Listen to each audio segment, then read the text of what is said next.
예. 자, 요번에는, 압축제의 설계 부분을 다루려고 하는데요. 이게 뭐냐면, 앞에까지는, 앞에서 구한 FCA가 있잖아요. 앞에서 구한 FCA는, 국부자구를 고려하지 않은 거예요.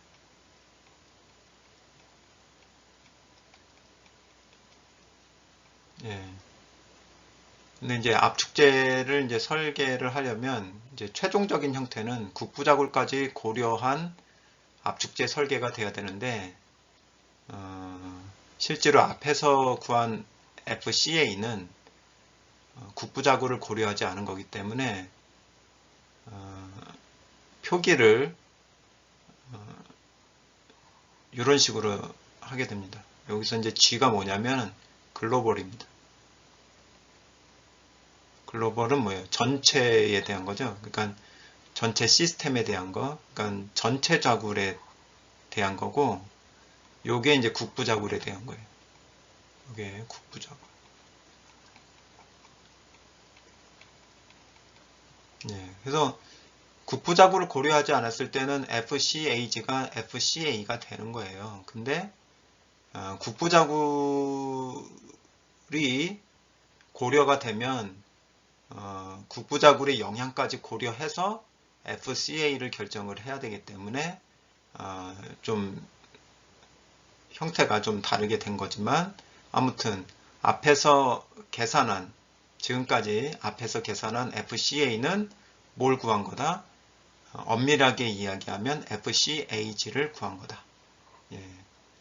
근데 최종적인 FCA를 구하려면 그 국부자구를 고려한 FCAL 요거는 여기서 L은 로컬이거든요.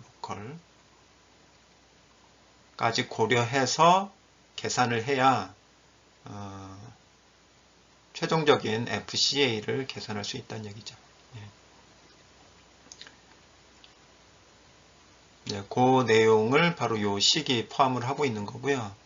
각각의 텀이 무엇인지를 설명을 드리도록 하겠습니다. FCA는 허용 축방향 압축응력인데 무엇과 무엇을 고려한 전체 자굴과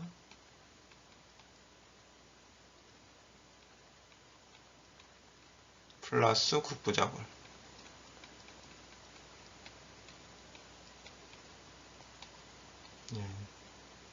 그 다음에 FCAG는 표 4의 3에 표시된 국부자구를 고려하지 않은, 그죠? 앞에서 저희가 계속 구해왔던 FCA는 국부자구를 고려하지 않은 허용 축방향 압축 응력이었어요.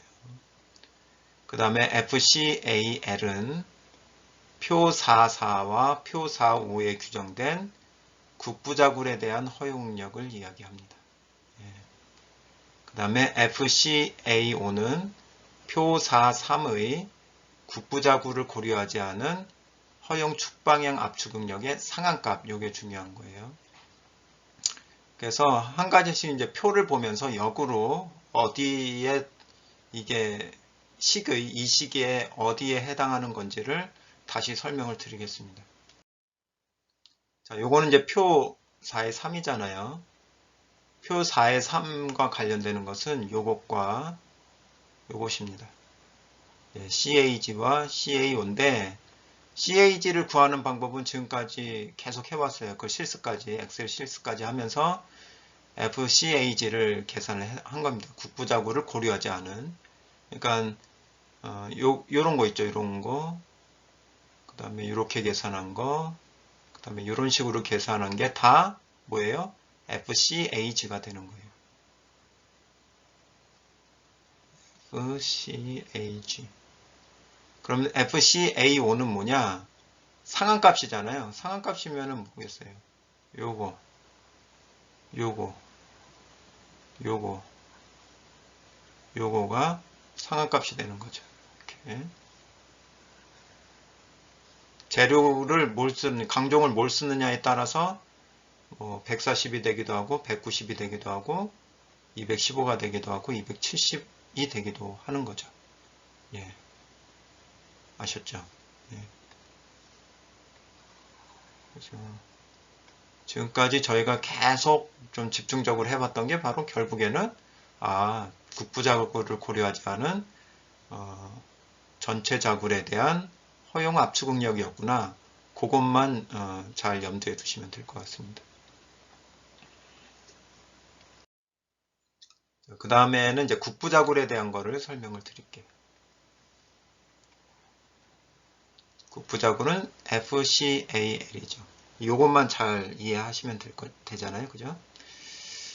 자, 일단 표 4의 4가 있습니다. 표 4의 4는 양연지지판에 대한 거예요. 양연지지판. 양연지지판이라는 게 뭐냐? 양쪽이 다 고정되어 있는 거, 지지를 하고 있는 상태죠. 그러니까 일단은 개념적으로 얘기를 하면 이렇게 판이 있잖아요. 두께 판이 있으면 이쪽도 지지되어 있고 이쪽도 이렇게 지지가 되어 있는 거예요. 예, 양쪽이 다 지지가 되어 있는 상태. 그러니까 이런 구체적인 예가 어디 있냐면 이제 H형강 같은 경우에서 H형 단면에서 양연지지판이 어디 있을 것 같습니까? 요게 양연지지판입니다.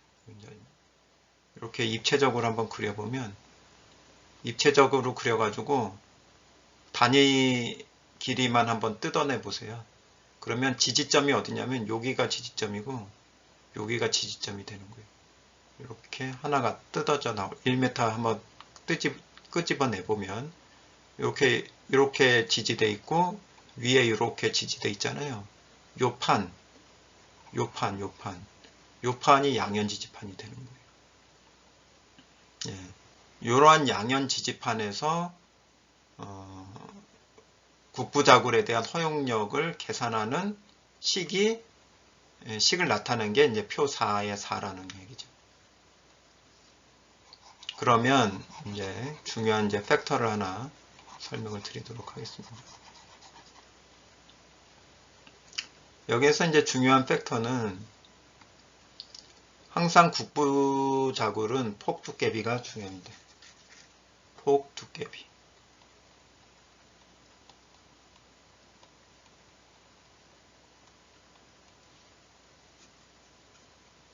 폭 두께비는 뭐냐? 폭 두께죠. 그대로 순서대로 폭을 B라고 하고 T를 두께라고 하면은 그러니까 판의 폭과 판의 두께의 B예요. 잘 생각을 해보시죠. 폭 두께비가 크게 되면 국부자굴이 잘 일어날까요? 잘 안 일어날까요?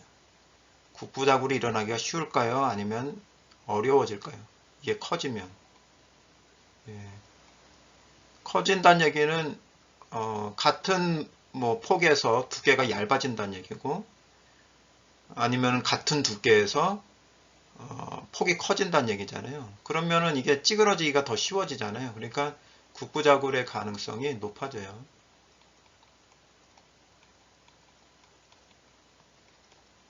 네. 그러니까 폭 두께비가 작으면 이제 국부자굴의 가능성이 낮아지고. 예.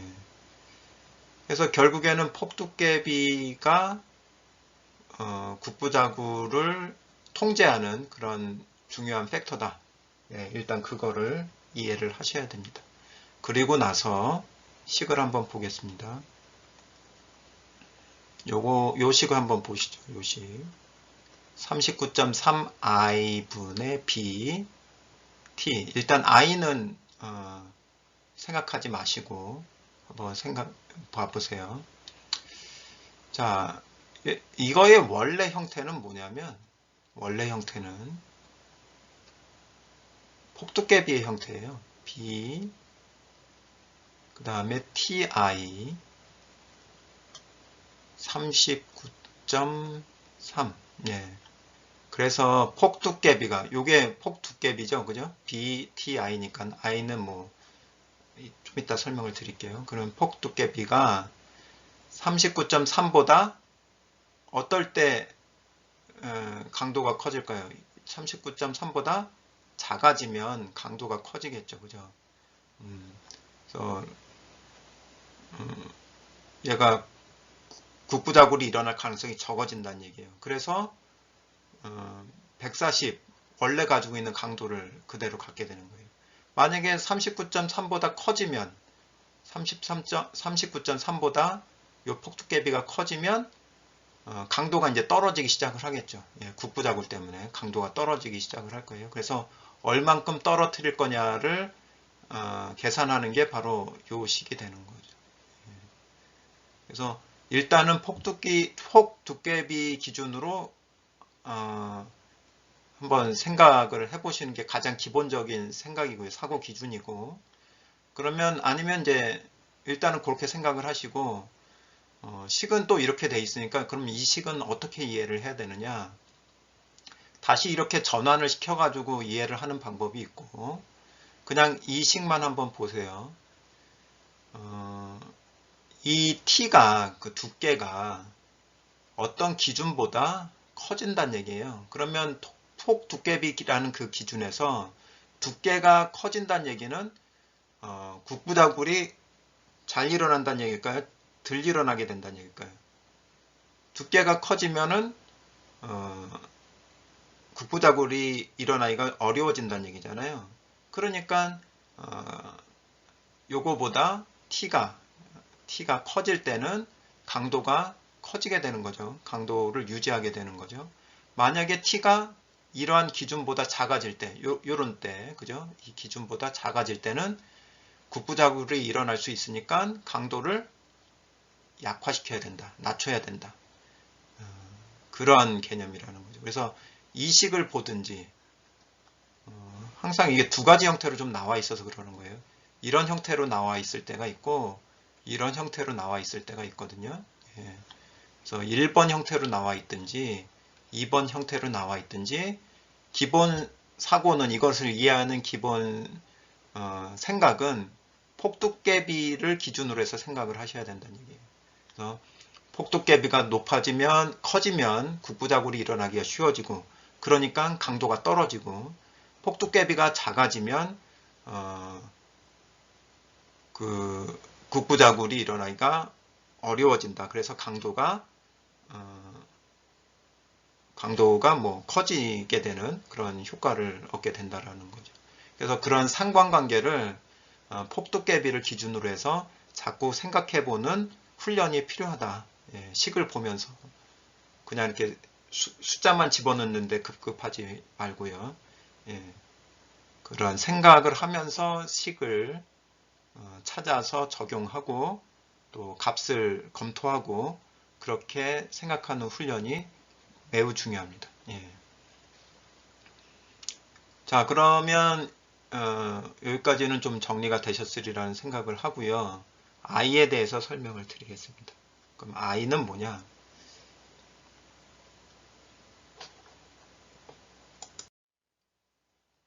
예. 응력구배 계수라고 하는 거예요. 응력구배 계수.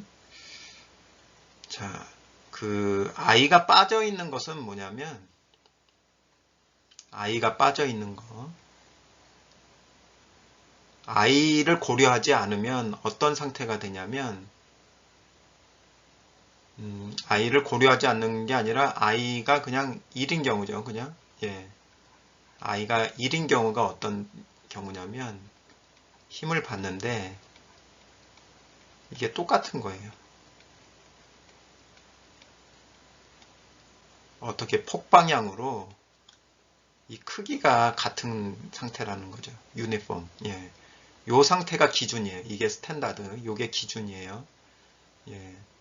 요걸 기준으로 해서 아까 식을 만든 거예요. 근데 거기에다가 I를 플러스 시켜주면 I를 고려하게 되면 이렇게 응력이 폭방향으로 변하는 경우에도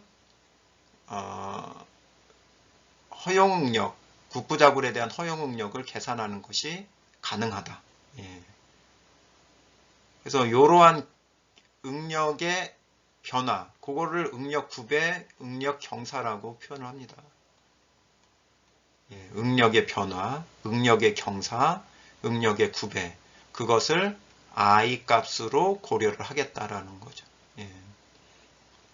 그러면 그 I 값을 어떻게 구하냐면 먼저 phi 값을 구하게 됩니다. phi 값은 F1분의 F1 빼기 F2가 되는데 첫 번째 이걸 경우로 한번 볼게요. 이게 잘 안 보일 수 있는데 이게 지금 압축입니다. F1이고 압축이고 압축을 플러스로 놓고 인장을 여긴 둘 다 압축이죠. 여기 인장은 마이너스라고 봤을 때 부호 규정 자체를 그러면 압축은 플러스고 여기도 압축이죠. 예.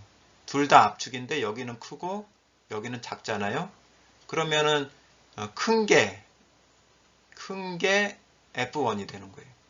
둘 다 압축인 경우에 큰 게 F1이 되는 거예요. 작은 게 플러스지만 작은 게 F2가 되는 거죠. 예. 그래서 만약에 이게 100이고 이게 80이다 그러면 응력 900 파이는 계산해 볼까요? F1이 100이죠. 그리고 F1 100 빼기 80이니까 요거는 100분의 20이 됩니다. 0.2가 되는 거죠. 0.2. 자, 그러면은 이제 요번에는 압축을 받고 한쪽은 압축을 받고 한쪽은 인장을 받는 경우를 보도록 하겠습니다. 한쪽은 압축, 한쪽은 인장. 이때는 어떤가요? 이때는 만약에 여기가 압축 50, 여기가 마이너스 50이라고 보죠. 마이너스 50. 대칭으로. 근데 한쪽은 플러스고 한쪽은 마이너스예요. 그러면 요게 F1이 됩니다. 그리고 요게 F2가 되는 거죠.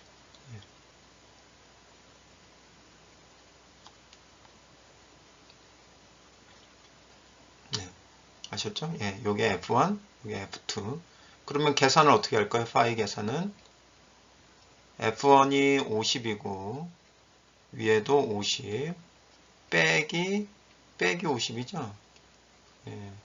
그러니까 이 50분의 100이 된단 말이에요. 그럼 2가 되는 거죠. 예. 이런 식으로 파이 값을 계산을 한다. 예. 그리고 나서 그 파이 값을 여기다가 이렇게 집어넣어서 I 값을 계산을 하면 됩니다. 예. 요게 응력 9배 개수를 구하는 방법이고요. 응력 9배 개수는 양연 지지판인 경우에만 적용을 하게 됩니다. 양연 지지판인 경우. 그래서 요 그림 왼쪽에 있는 그림은 다 양연 지지판을 표현을 해주고 있는 거예요.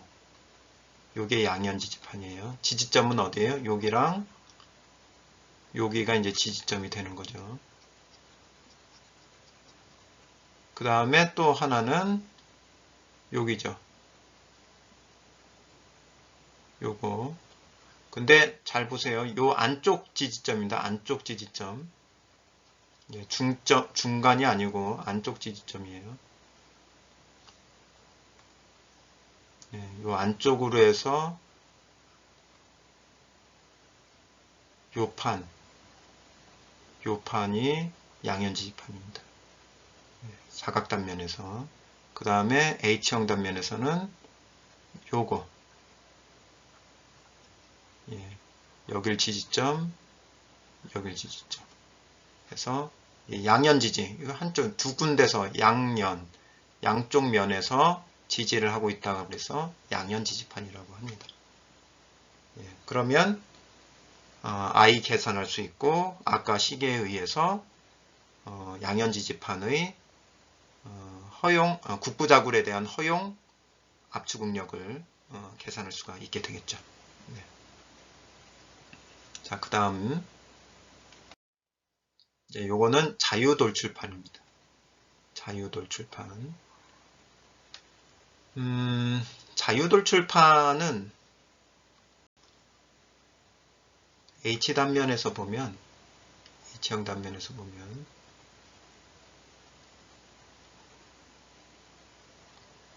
아까 요거는 양연지지판이라고 그랬잖아요. 자유돌출판은 요겁니다.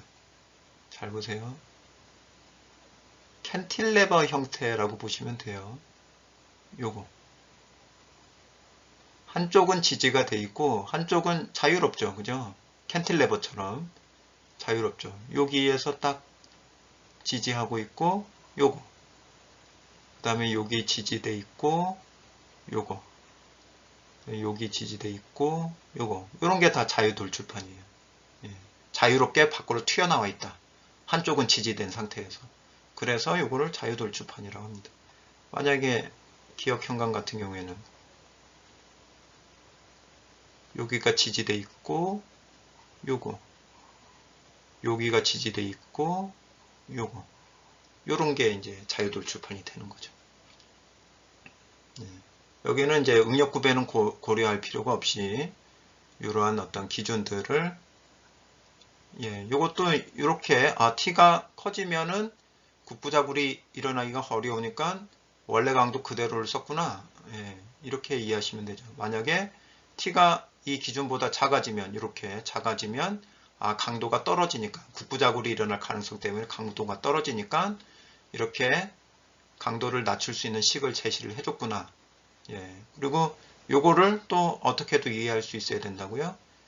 T분의 B 바로 폭두께비죠. T분의 D 이게 뭐보다 작으면 12.9보다 작으면 폭두께비가 이제 작아지니까 기준값보다 작아지니까 국부자굴이 발생하기가 어려운 상태죠. 그죠? 그것은 강도를 국부자굴을 고려하지 않아도 된다라는 그런 의미를 가지고 있기 때문에 원래 강도를 그대로 쓸 수가 있다. 만약에 T분의 B가 12.9보다 크다라는 얘기는 국부자굴이 발생할 가능성이 있으니까 강도를 낮춰야 된다. 허용력을 낮춰야 된다. 라는 그런 맥락을 좀 이해해 주시고 그렇게 해서 이제 FCA에다가 적용을 해줘야 되는데요. 사실 이제 여기 지우고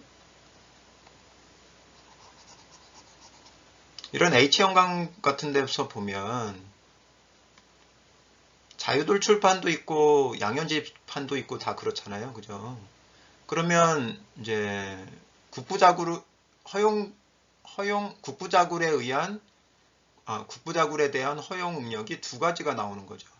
그죠? 국부자굴에 대한 허용 응력이 양현집판에 의해서 나오는 거를 FCAL1이라고 하고 자유돌출판에 의해서 나오는 거를 FCAL2라고 했을 때 그러면 과연 FCAL은 뭘로 취해야 되느냐? 당연히 작은 거를 취해야 되는 거죠. 미니멈 둘 중에서 작은 게 어디로 들어간다? 요 FCAL로 들어간다. 그래서 양현지지판에 대해서도 검토하고 그 다음에 자유돌출판에도 검토하고 만약에 뭐 자유돌출판만 있다 그러면은 두 가지를 다 할 필요는 없겠죠. 단지 다양한 형태가 있으면 다양한 형태를 다 고려를 해야 돼요. 그 다음에 양현집지판으로 된 경우에도 만약에 판이 이런 식으로 형태가 사각형이 이렇게 돼 있으면 요게 크기가 다 다르잖아요. 그러면 크기 다른 거를 다 고려를 해서 허용력을 계산을 해줘야 됩니다. 그렇게 해서 최소값을 FCAL에다가 넣어주면 되는 거죠. 그래서 여기까지 해서 구체적으로 어떻게 FCA를 계산하는지를 전체적인 흐름을 정리하였습니다. 다음 주에는 이것을 이용을 해서 예제를 한번 다뤄보도록 하겠습니다.